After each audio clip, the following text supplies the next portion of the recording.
Сторисқа дұрыс шықпай жүрмін өйткені ойланып жүрген болатын. Мына мұрын қисайған көп адам байқаған. Перегородкам 3 мм майысқан болатын. Содан операция істедім, осы уақытқа дейін қорқып қазір клиника деді. Қазір осмотр жасаймыз, операцияны қалай болады, не болады. В общем, ұятыңыз екен қорыққаннан көрін шапалақ ұрып жатыр.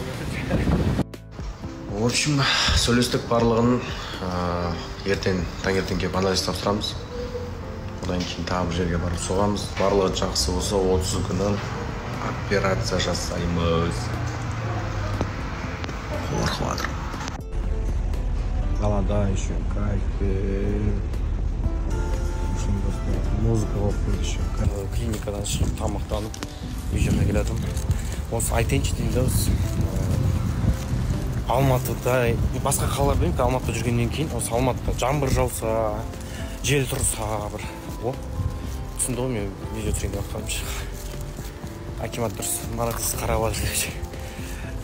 Жаңбыр жауса, жаңағыдай, жел тұрса, қар жауса, таксинің бағасы ұзарғаны былай тұрсын, Алматының жолы ұзарып кете ма? Мысалы, как обычно, күнделікті 30-40 минуттық жолды 1,5 сағат болады да, таксиға отырғаныма 1 сағаттан асты ғой, енді келмей.